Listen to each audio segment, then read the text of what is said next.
Hey, everybody. Welcome to the 73rd week of this crazy train.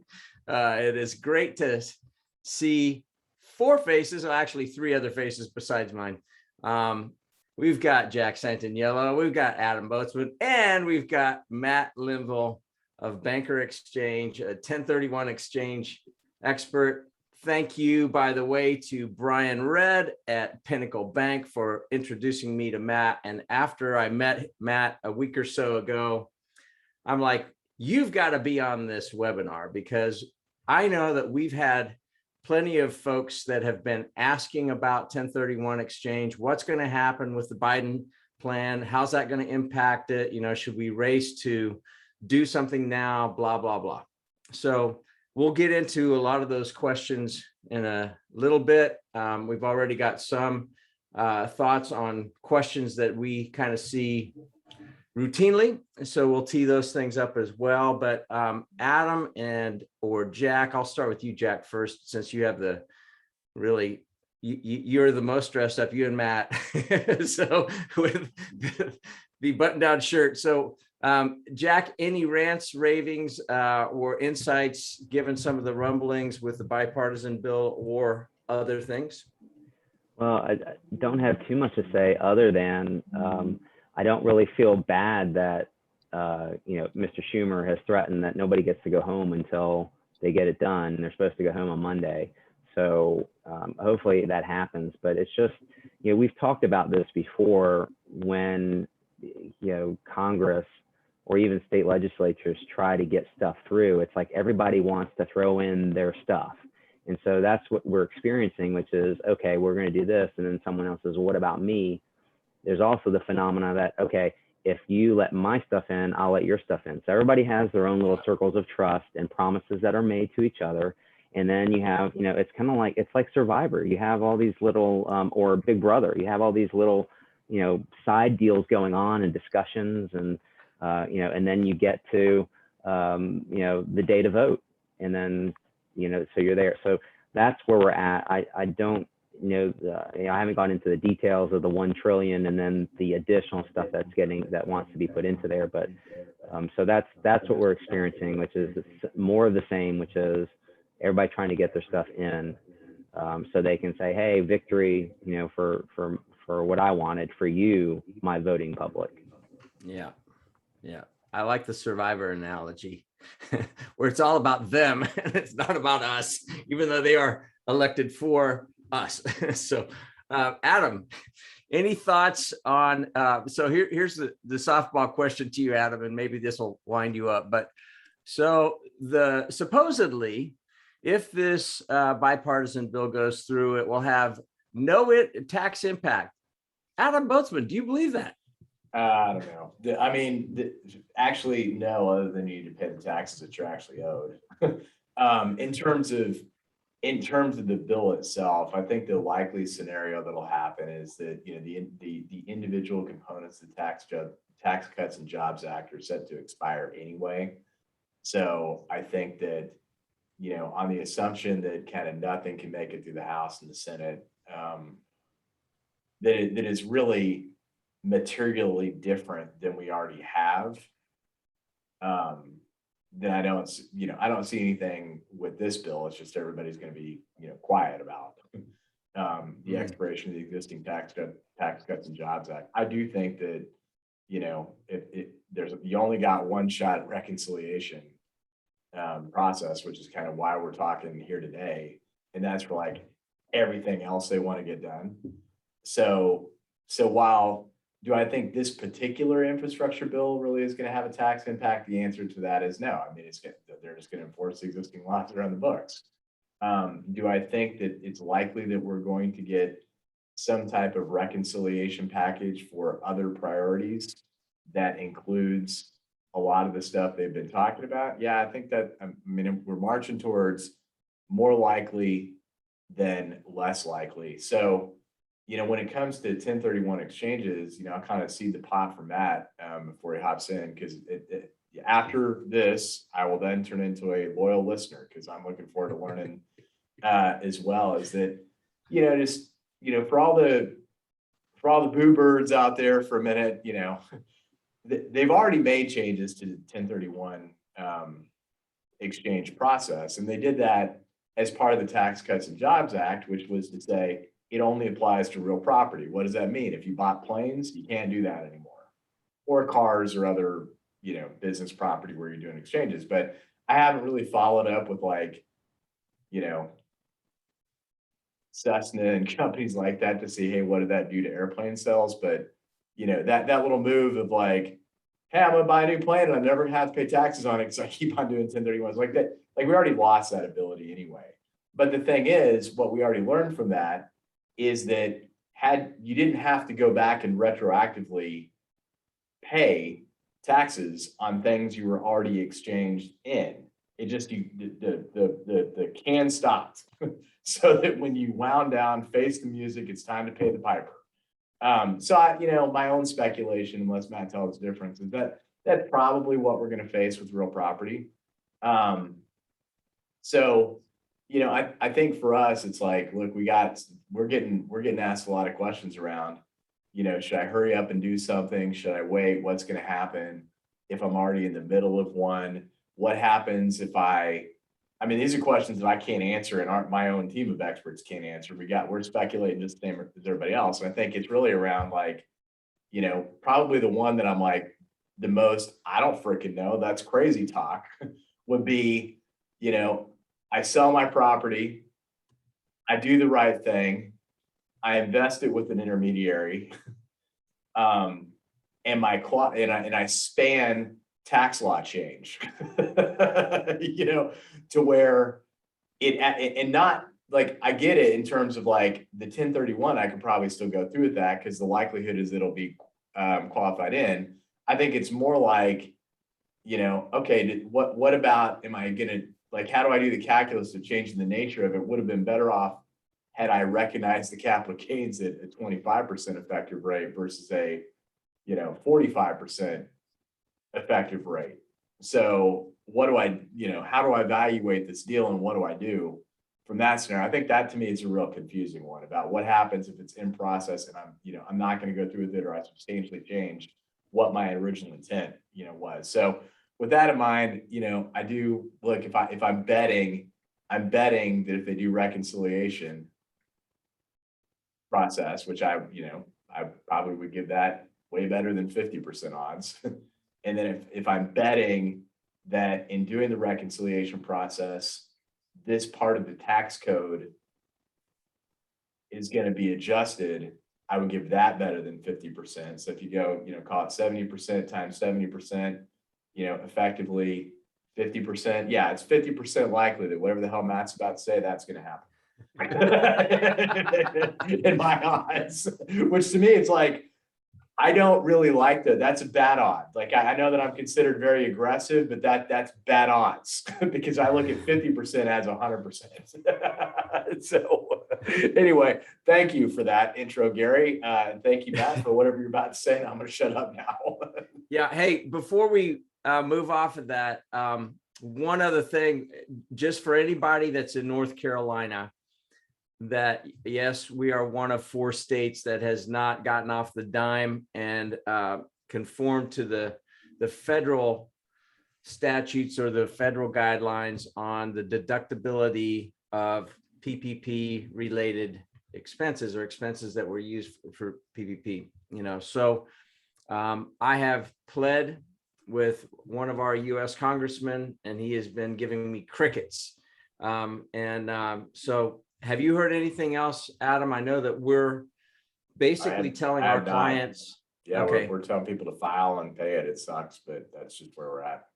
Yeah, so we've got kind of a line in the sand by April or August 15. If it's still crickets, we're filing. We've been holding on some because we actually were, if we were betting people, we probably would have said, yeah, it looks like it's going to happen because the House got off the dime, at least the North Carolina House, and it looked like it should be just a rubber stamp from the Senate and boom, we should go. And we didn't want people to incur the expenses of amended returns. However, the crickets are, the cicadas are much louder than the crickets. So Anyway, Matt Linville, the floor is going to be yours. And what I would love you to do is just make the assumption that nobody on this call knows what a 1031 exchange is and kind of race through that. And then I hope you were taking notes with Adam's kind of stump the chump question, which we've been wrestling with. Do I hurry up and do something or not? And so anyway, and Adam, if you want to reiterate later on, that's great too. But Matt, the mic is yours.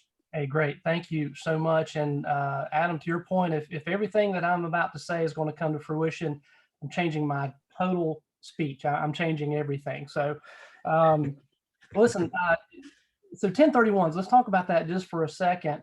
We're actually experiencing the 100th birthday for 1031 like-kind exchanges. They actually came into the IRS code back in 1921, not too long after income tax actually came into the game. So it's been part of our tax code for a very long time. And one of the personal things that my ear always picks up on is whenever I read something or I hear people talk about 1031s and say, it's just a tax loophole for the rich. Well, that's not exactly what it is at all. It's a well-written piece of tax code that has helped many families, companies, minority-owned businesses all along the way. So it's been in the records for a long time. Matter of fact, Adam, to your point, in 2017, that was the last major change in the 1031 tax code. Before that, we really had 1991 as kind of the standard bearer of when this whole industry really sprouted. So as far as qualified intermediaries go, someone like myself and many other companies in the United States, our industry really began in 1991. 1031, this is what the IRS has allowed us as taxpayers. They have said, if you own property that's held for productive use in business or trade or as an investment, you sell that piece of property. And as long as you are buying another piece of property that's going to be held again for productive use in a business or trade or for investment, you actually have the ability to defer the taxes on that sale. So what exactly does that mean? And Adam, you hit it on again. We're talking about depreciation recapture. We're talking about our capital gains tax. We're talking about state tax as well. So we're talking about a big ball of money that will not need to be paid to the IRS immediately. It's not exempted, simply deferred to a later time, that a taxpayer has the ability to now roll into a new property or properties and either take the ability to leverage up and buy additional property or take on less debt if possible. And I'll kind of clarify that statement in a minute. Right now, we are only able to exchange real property. As you stated, personal property was taken out of the equation in 2017. As a matter of fact, for a White House and for a Capitol Hill that we would assume would be very, very business friendly, we almost lost 1031s altogether in 2017. So there was quite a debate that happened, and we only came away with the loss of personal property. So yes, a lot of our clients who were exchanging aircraft, who were exchanging artwork, coinage, who were selling lots of cattle, things that they were able to defer capital or defer gains on, that was taken away. And certainly it had an impact on the industry. I don't know either how it affected the aircraft industries or such to that point, but I think to the larger point of what we're talking about today, whenever you begin chipping away at tax code, it doesn't seem to stop. I think it was Coolidge, and I'll probably butcher what he said, but I think Coolidge said the most important thing is to kill bad bills, not to pass good ones. Good ones will eventually come back around, but once you pass a bad bill, it never goes away. And so that's why even today we have more heightened awareness about 1031s and the fact that it's just as easy for them to go away than it is to preserve them these days. So let's talk about real property. Again, when it comes to real property in these exchanges, is any real property for any real property. So if you have a taxpayer who's selling raw land, they have the ability to do a 1031 into a multifamily property. If they're selling multifamily, they can go into a retail center. If they're selling a retail center, go into land, as long as it's classified as real property. And again, it meets the qualified use tests. So that's kind of the initial piece on 1031s. There's a lot of other rules with identification periods, the timeframes that you have to actually complete your exchange. And that total time period is 180 days. So from the time someone sells a piece of property and begins to work with us as qualified intermediary, they have 45 days to identify potential replacement property. And they have 180 days altogether to actually close and take title to any or all the property that they identified. So it's a very short window. So we're talking about 6 months overall, especially nowadays, finding the properties that you want to buy, getting them under contract, closing on time, all the things that need to take place now, especially with our economy thriving as it is, the amount of closings that are taking place, that time can go by pretty quickly. So it's always a good idea if you're looking at exchange to work with your realtor to be out there looking at property ahead of time so you can have all of your ducks in a row when these timeframes begin to hit. Hey, Matt, one of the questions that I've got for you, and for anybody listening, hit us up on the Q&A. I'm monitoring that. You can harass us still on the chat. Even though Matt's in the room, you can still harass us. Be easy on him. But you had mentioned something that this was the greatest level of activity, I think, in your history that you've seen. Is that correct? And if so, what do you think's driving that? That is correct. Our real estate market has absolutely peaked, and you have folks who have purposefully, of course, bought property from the investment side, which has accelerated in value exactly what they had planned on doing, and probably even more so. And they've had opportunity to sell it at great gains. We've also had folks who have inherited a lot of property, who've held it for a while, who are getting unsolicited calls from realtors and developers saying, would you please sell us your land? I'm willing to pay you X amount. And then once they talk to their advisor, they find out how much tax they're going to pay. So I think a spike in prices, the capital gains tax that people would have to pay. And then I think you also have a boom of economy. So, when we're looking at the Charlotte area, looking at Greenville, South Carolina, Raleigh, Charleston right now, you're seeing just a great investment of outside capital. So we have folks from California on the West Coast who are selling properties at great prices, who find that the ability to invest and buy in our region, they're able to get more for their money, buy bigger and, I'm not going to say better properties, but buy bigger or more property. And it's just causing an absolute spike in what we see from the 1031 perspective. We're certainly up way over last year, and we don't want it to go away. We kind of like it. So it's been phenomenal. I think the second point to that, Gary, is inventory. So when you're needing to find a piece of property that meets your investment profile, and you're wanting to invest in an area, whether that be a primary market or we're going down to a tertiary market where the deals still are, those are few and far between. So we have a lot of people who are willing to go ahead and lock up property now for higher cap rates.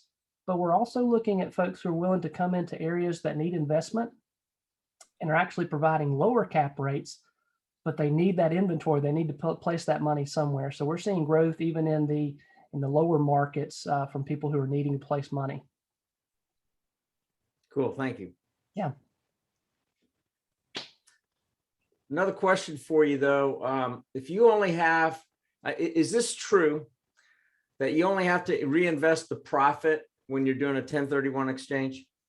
Great question, Gary. That is not the case at all. And that is certainly one of the bigger questions that we end up having a discussion with on the taxpayer and the advisor as well. So what the IRS states is this. Let's just give an example. You're selling a property for $1 million. That $1 million property has $500,000 worth of debt.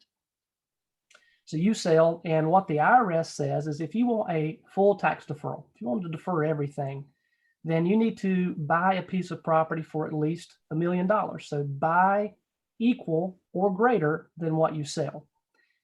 The debt comes into play because the IRS also says if you have debt on the property, we want to make sure that you get an equal amount of debt on the replacement property. So again, simple numbers, when they sell for $1,500,000 in debt, they want to buy for $1 million with at least $500,000 in debt. And here's the reason. We want to avoid debt or taxable boot. And that comes in the form of walking away from closing with cash. That's a taxable event. The IRS is going to tax that. And also they tax debt relief. So if you did not replace your $500,000 mortgage, you only did it with $300,000, that's $200,000 worth of debt relief or taxable boot that you're walking away with, and they're going to tax that, that debt relief. So equal, good. Greater.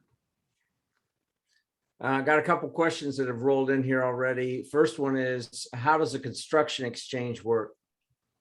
Okay, so a construction exchange, the IRS says this: you cannot use money in a 1031 to actually buy or make improvements upon property that you already own.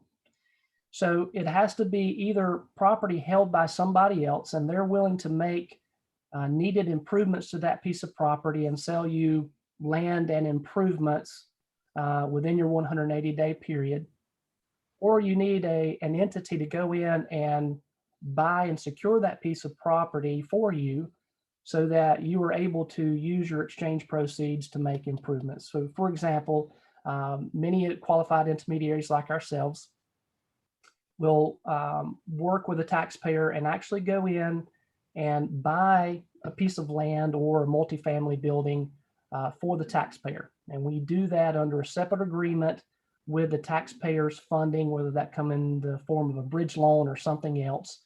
We lock up the property. We sign an agreement with them where they can become the construction manager or GC or whatever they need to do. We make the improvements using their funds. And whenever we get to a point where we've used all the funds in that 1031, then they sell their piece of property, and their replacement property is the improved property that we're holding. That was a IRS reg that allowed that to happen from the reverse and construction point. It's been very useful, very helpful.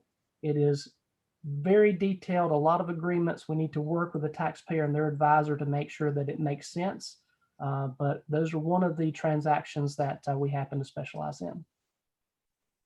All right, thank you. Next question is, what are the benefits to a reverse exchange? Benefits to a reverse are that, number one, you're able to secure a piece of property that maybe you might lose in a normal forward, being that you're able to go ahead and lock up that piece of property. Again, in a reverse, you're also able to make improvements, just as we discussed on the construction side, that may be necessary for that property, or you may be able to fully utilize all of your 1031 funds. But mainly, from what I've experienced, is just being able to, listen, I've got this opportunity to buy this property. I need to do it now before it goes off the market. I haven't yet put my property up for sale, but it's going. And so the reverse really allows them to secure that initial piece of property to make sure their overall investment plan can actually take place. All right, another question for you. Talk about what like kind really means. So for example, if you've got property that's land that's undeveloped, can you sell that and do an exchange into a property that's got a building on it that's actually been developed? Yes, absolutely. So again, the like kind definition goes back to a classification of real property. Not necessarily the grade of the property, but what the use of the property is. So again, raw land, typically going to be classified as held for investment. As long as you have held that property for a good amount of time or proper amount of time, then yes, you can roll those monies into any type of other real property, again, whether that be a multifamily, a retail strip, other raw land, single family rental, anything that, again, held for investment, business or trade, productive use, and it's classified as real property.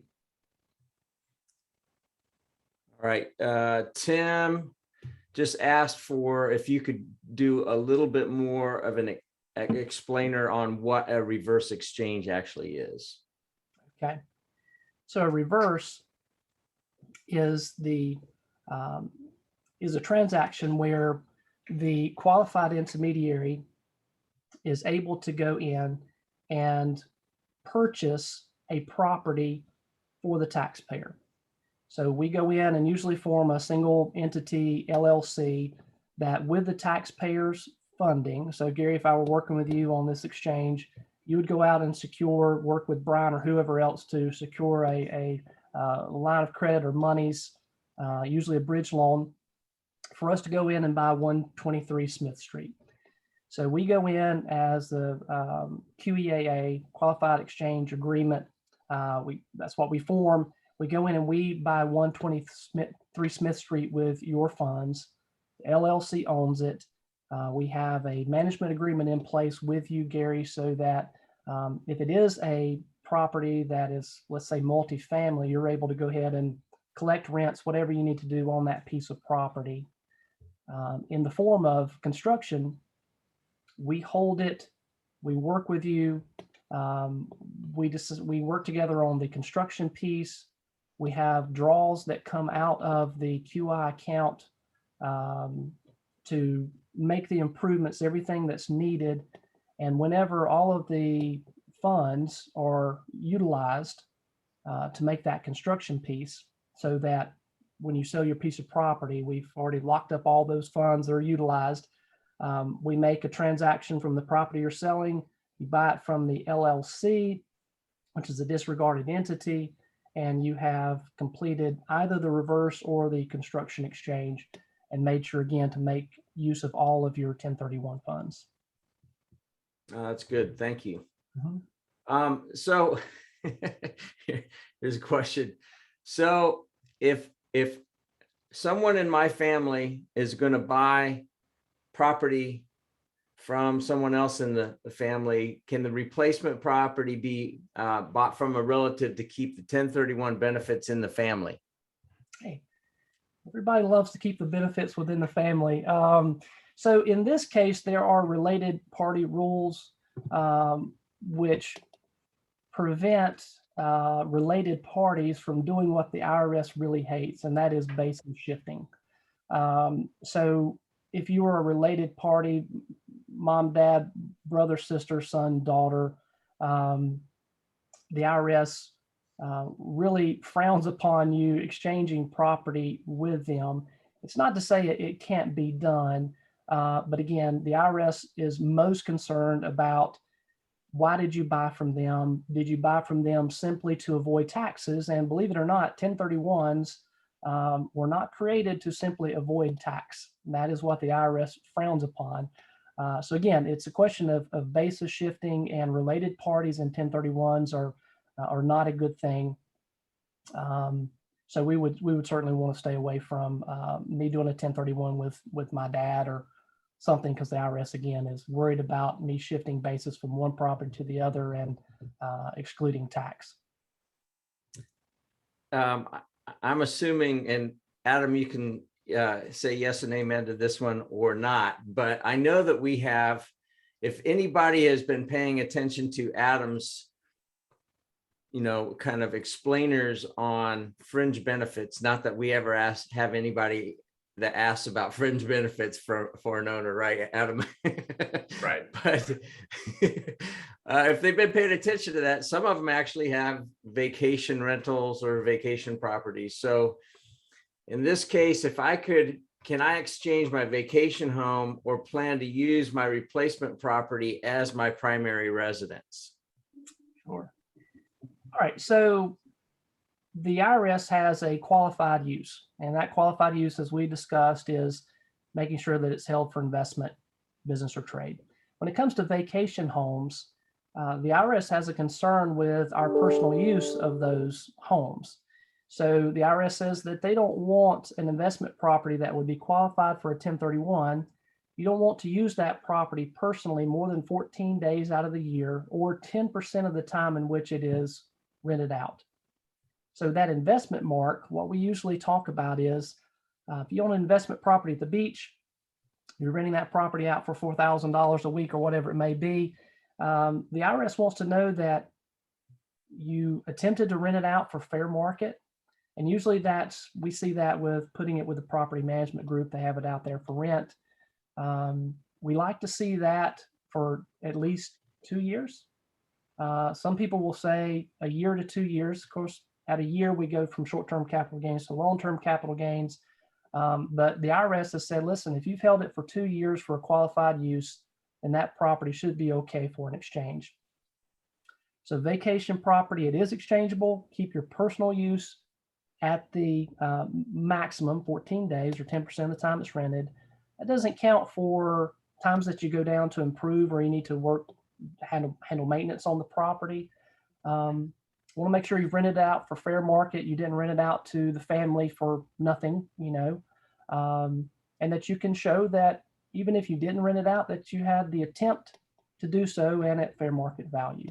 So that's very possible. But if you've gone over that use, then it's unlikely. For a primary residence, we have the same thing. When it comes to buying that replacement property, and eventually you want to go and turn it into to your personal or primary residence, that's perfectly fine. But again, you want to make sure that on the backside, you meet that qualified use and you rented it out, you treat it as an investment property for at least 2 years. And then at some point in the future, you can convert that to your primary residence. All right, good. As people are thinking about additional questions, feel free to hit those up on the Q&A. And my assistant has just brought a breaking news bulletin from Shoemaker Law. And yeah, this is high tech. This is from my very own assistant.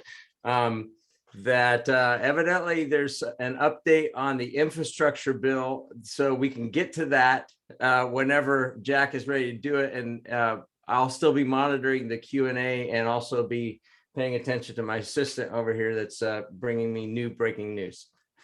Jack.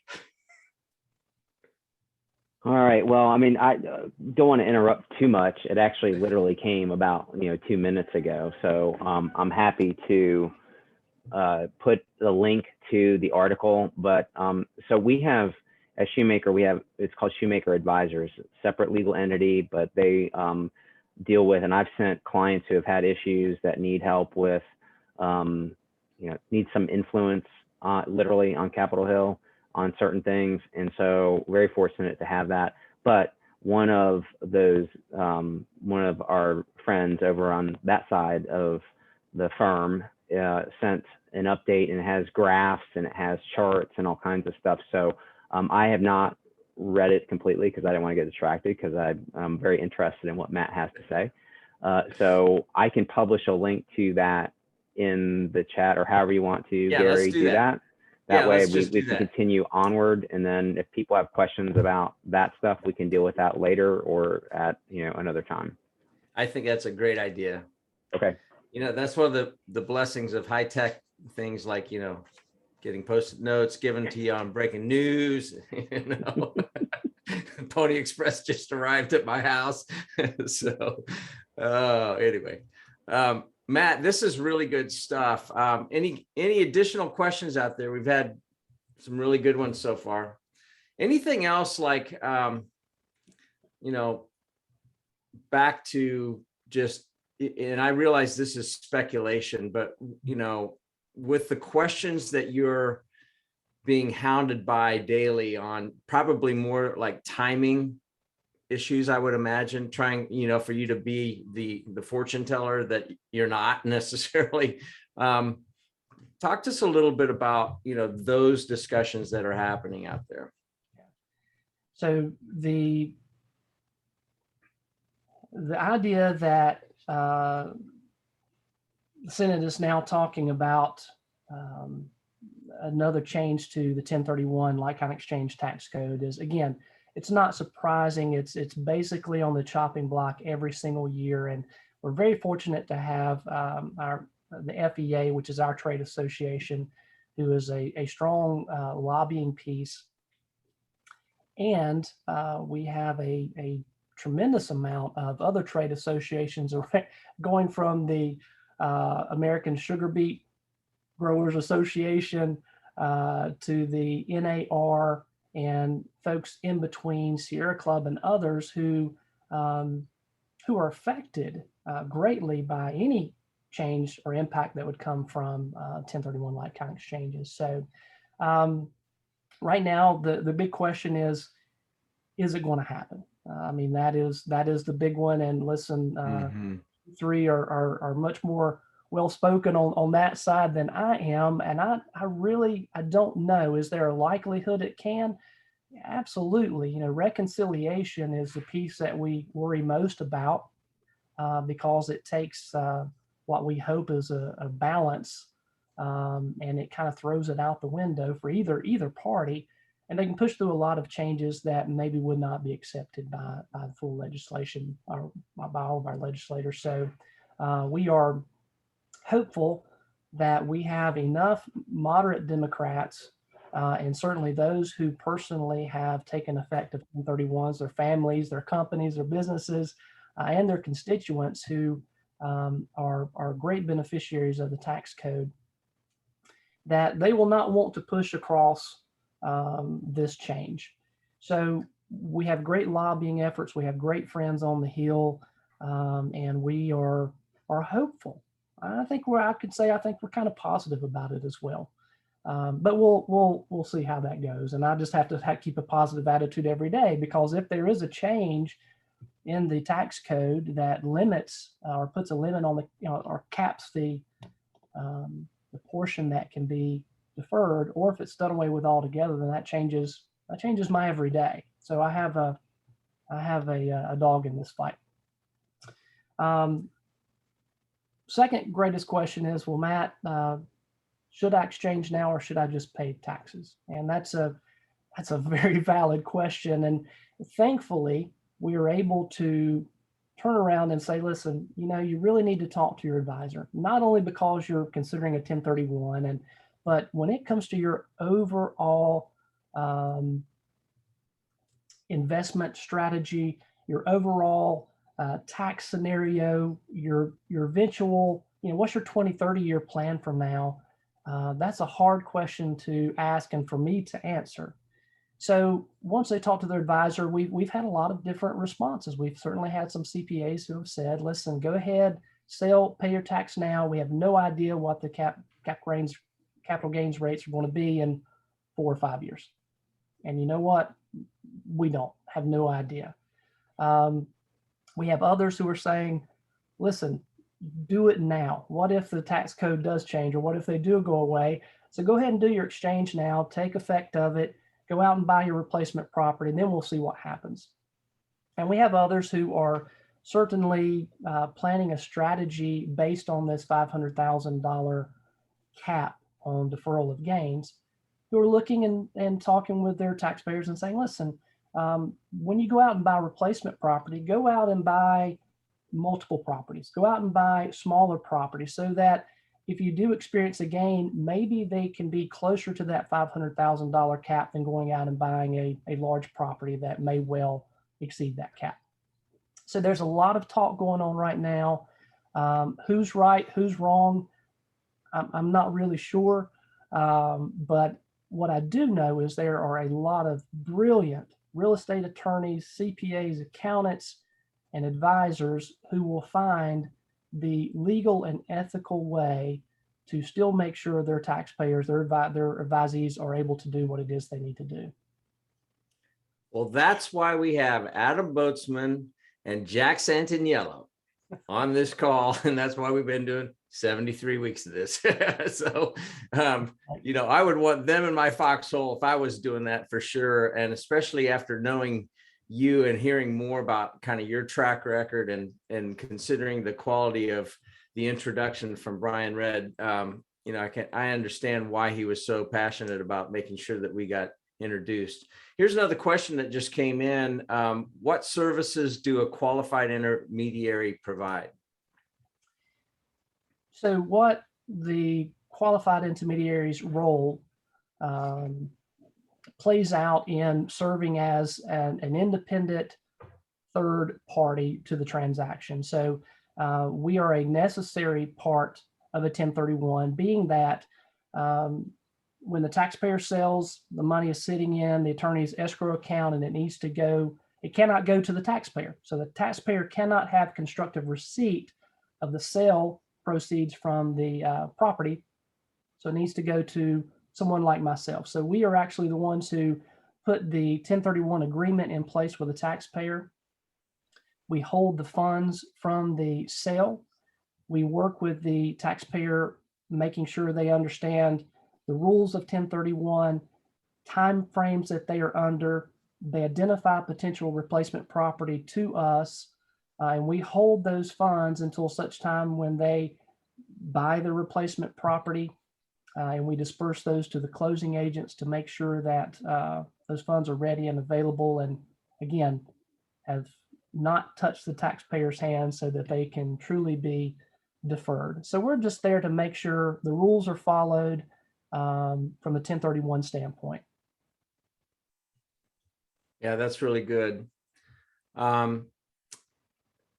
Something that you had said in our conversation that I think is worth repeating, and because I didn't really know, you know, we've made referrals to intermediaries occasionally here and there, but if we had a client that didn't have one, et cetera, well, now I've got one in our backyard, you know, with you. So that's awesome.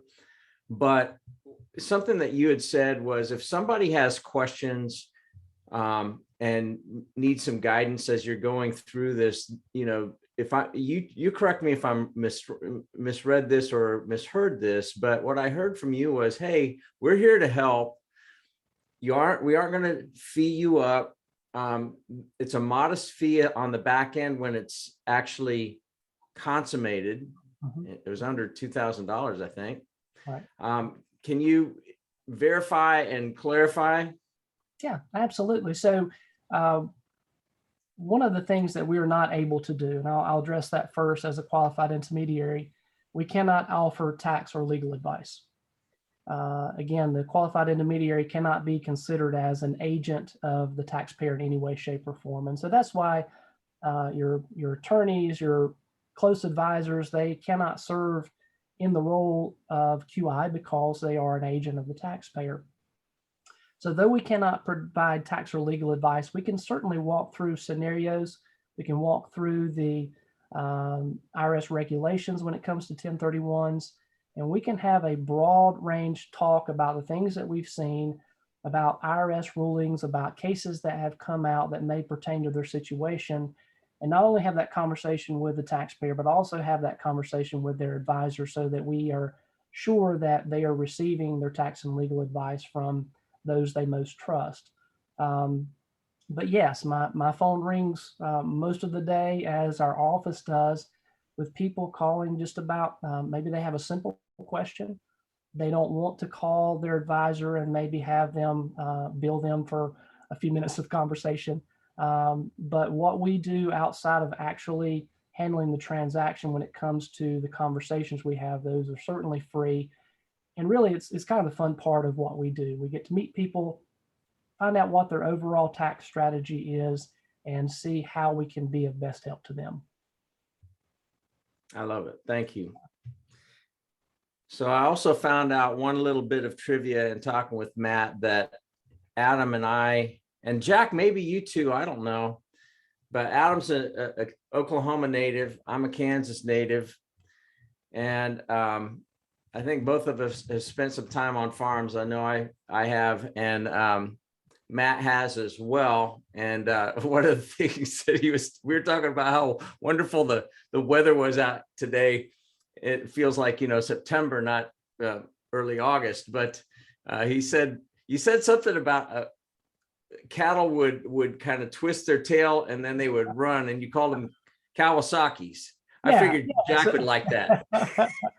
Yeah, so, the beautiful thing of seeing these calves, they get excited and they kick their heels up and play, and they'll kind of kink their tail up a little bit and take off down through the field. And so, yeah, we would call them Kawasaki's because they just took off like motorcycles down through the field. And that was kind of a morning, brought that to mind this morning on this cool, wonderful morning. That's awesome. Yeah. Well, that's another reason why I think I clicked with you immediately. There was just like no pretension, and then find out, oh yeah, you spent some time on a farm too. So that kind of makes sense. So, Absolutely. and we have plenty of clients too that have had some rural roots at some point in their life too, which is kind of cool. So, Jack, any thoughts on this bipartisan bill that you've kind of read through? You've done some speed reading through. Yes. Well, I also want to share that I had my father-in-law grew up in Kansas and literally rode a horse to school uphill in the snow. And so Both ways. Both ways. And the horse's name was Jack. So, and we have his saddle in my house. So it's really? cool. Yeah, absolutely. It's a Western saddle, but yes. So I actually, cool. I don't know if you can share or give me the ability to share a screen, but I zoomed in this chart and actually has where the money's going and where it's supposedly coming from. And I can put that up on the screen. Yeah, you've got it. All right, hold on one second. And it's in that article that we can publish as a link to, but all right, let's see. All right. Can you see that? Yep. Okay. All right. So basically we're talking about $550 billion. And so there's the allocation of where the money is intended on going. And so that $27.5 billion is, kind of a lot where the negotiation discussion is kind of going in, but also, the fact that they have allocated $110 billion doesn't necessarily, for roads and bridges, doesn't necessarily mean that that is actually how it's going to end up going. There's still discussions within each little bucket within transportation, other infrastructure. Then where it's coming from, you can see where it all comes from. And I think this is one of the biggest rubs in the wrong way that, wait a minute, you're telling me there's $205 billion in unused COVID relief funding. And I have clients, I think you guys have clients that have not received all of the funding, or for example, in hospitality, the Restaurant Revitalization Fund that got shut off, and that, I have one client that is a minority business owner, female woman business owned, that was within that first 2 weeks of time, but everybody threw their stuff into the hat. She thought she had priority, and turns out that she didn't. And so she got in line where she actually got in line, because as we talked about that a couple of weeks ago, that was deemed unfair discrimination. And so there is the spending, and there's other sections in this publication that go specifically into clean hydrogen. And so this is pretty good detail, actually. Like I said, it just came out maybe 20 minutes ago from my friends at Shoemaker Advisors. So we'll publish that. I don't know if you want to publish the link here. I put it in the chat. Did you? Okay. So anybody that's on here still, please grab that from the chat, copy it, paste it to your clipboard, do whatever. But yeah, that's pretty good. It's kind of interesting, this kind of the blend of the new technology and the old technology, like boom, post-it note, and then it's kind of cool. There was a question on Jeopardy the other night about the da and dots and does, or whatever the actual official name for the is. And, oh yeah. Dot. Yep. And I got it. My kids question? didn't know. It's like, what was the telegraph? So it's yeah. So it was like the $100 question in the whole grid of things. So it was the easy one in communications, but the kids didn't know. I did. I didn't say anything because sometimes you just don't want to say anything to show how old you really are. So I just kept my mouth shut. Isn't there a speakeasy on the backside of Park Road Shopping Center called ... There might be. Yeah, I think you're right. because Jeff Wolfberg's wife, who's this amazing artist, she's got a painting in there. I've only been in there once. I was like, whoa. And I was so captivated by the painting. I really didn't care about the speakeasy, but I think it's called ... And Cindy McGuffin. Is that right?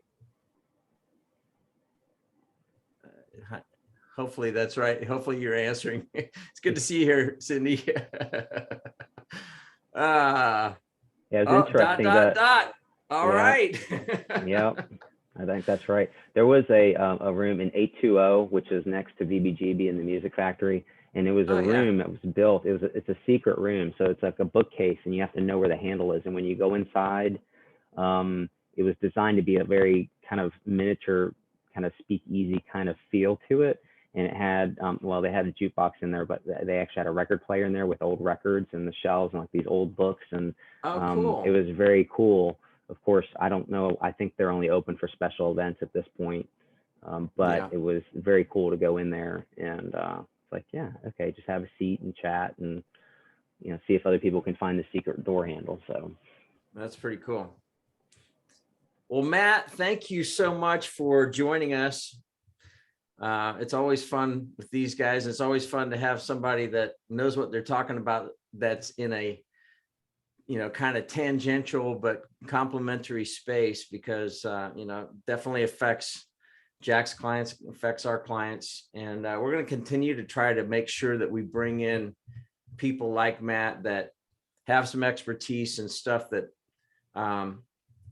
you know, we want to learn from as well. So I think another one definitely that we need to think about doing, and Adam, you can give me a yes or no on this, but I think Jack Schmall with state and local tax issues, again, you know, that seems to be, I don't know, it just seems to be an area of gotcha that's more and more prevalent because the states keep changing rules, and a lot of times clients don't know, they, you know, and we've seen coming from other folks where they're like, no, we're good. We've been told we're good. Well, until somebody starts rapping on their door and realizes that, you know, they're getting hit with fines and penalties and they weren't so good. So just another one of those areas that I think we'll probably want to have teed up here sooner rather than later too. But and Gary, that's a great point in that a lot of, there's still a lot of presumption that if you are shipping goods from your state to another state,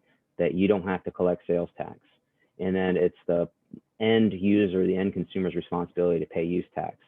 I don't know if I've ever paid use tax on anything, you know, but I know that I have been charged by out-of-state providers of goods, and I get a sales tax bill, and I'm like, well, wait a minute, I'm not a resident of that state. So you know, those things do come up, and it could be a pretty large situation if you're shipping a lot of stuff out, especially in today's environment of e-commerce and automation and just, you know, shipping things out. So that'd be a great topic to talk about, because I think that if you're on the wrong end of that presumption, then it can create some significant financial challenges for that business owner. My assistant just brought me another posted note, IRS news, breaking news that they just heard on this webinar that you haven't paid use tax. You might be getting a call from them. Well, it'd be the state of North Carolina, so there you go. Oh, there you go. See, my wife's right. I talk too much sometimes. Speaking of assistants, I really like the shaggy professor, you know, on your couch, Matt. That is it. English sheepdog? No, what is it? Sheepdog. Yes, she has been very quiet, so I'm very appreciative of that. But I need to have at least something cute pop up in the picture. Yeah, really cute. That's awesome, man. All right, hey, and Matt, if somebody wants to reach out to you, how do they best find you? So you can best find me. Our website is Banker Exchange or bankers1031.com. You can best reach me on my cell phone. And listen, I'm very happy to give that to you. It's 336-813-4157. Again, 336-813-4157. Call me anytime. It's a priority of mine to make sure I have my phone on and I'm always available. So I look forward to talking to you. Anybody has a question or a follow-up from today even, that's what I'm here for. And I certainly look forward to those calls. Yeah, this is really good. I'm going to go ahead and put that in the chat too. So it's in the chat, y'all. 336-813-4157. Did I get that right? Yes, sir. You've got it. And bankers1031.com. You got it. Awesome. Well, this is probably the least we've heard from Adam, which is actually kind of a bummer for me because like you always provide entertainment. I really enjoy it and I'm serious about it. And Jack, you know, it's always good to hear from you too. I'm surprised you didn't sneak a dad joke in there. Do you got one? I'll let it go this time because the ones that I've been reading are not that great. At least I know they're not going to go well. So I'll keep my mouth shut again. That's a statement right there, because if you're saying they're not that great, yeah, that means they're really bad. So. Well, I test them out at home. That's my proving ground now. Is like if I don't even get a little bit of a laugh from the one adult and the two teenagers, then I'm like, yeah, I'm not gonna bother. Yeah. Forget about it. I'll save it for next time. Crash and burn. Yeah. Okay, good. All right. For anybody that is came on here late and missed the first part of this, we will be up on the BGW YouTube channel. So BGW CPA YouTube, it'll be up this afternoon. Thank you again, Matt. Really appreciate you being with us. Jack and Adam, always a pleasure having you guys on. Y'all have a great day. Get out there. It's so beautiful. Enjoy it. See y'all. Thanks, guys. Thanks, Matt. Bobby, thank you very much.